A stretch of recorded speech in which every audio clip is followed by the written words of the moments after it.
ডিম পুষ করতে যেয়ে আজকে কি একটা দুর্ঘটনা ঘটে গেল। তো আসসালামু আলাইকুম, সবাই কেমন আছেন? আজকে আমি আমার মিনি কিচেনে রান্না করতেছি অনেক দিন পরে।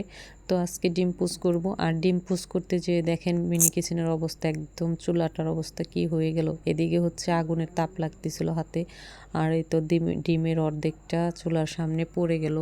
তো এখন আর কি করার, কিছু করার নাই, ভালো করে পরিষ্কার করে নিতে হবে যেহেতু পড়ে গেল। তো ভিডিও বানাতে গেলে এরকম যদি কিছু দুর্ঘটনা ঘটে যায় অনেক খারাপ লাগে, কারণ চুলাটা এখন দেখতে একদমই বাজে লাগতেছে।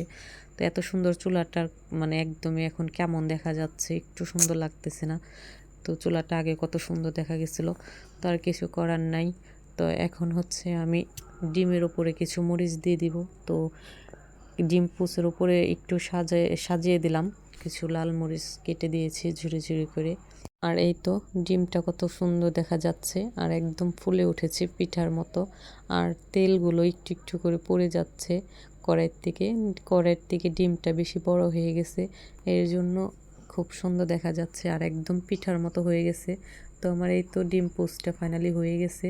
আর এই তো দেখেন কত সুন্দর দেখা যাচ্ছে। আমি এখন প্লেটে নামিয়ে নেব ডিমটা। তো এই তো কড়াইয়ের থেকে উঠতেছে না, আর এই তো প্লেটটা ভরে গেল ডিমটা দিয়ে। তো কার কাছে কেমন লাগলো সবাই কমেন্টে জানাবেন।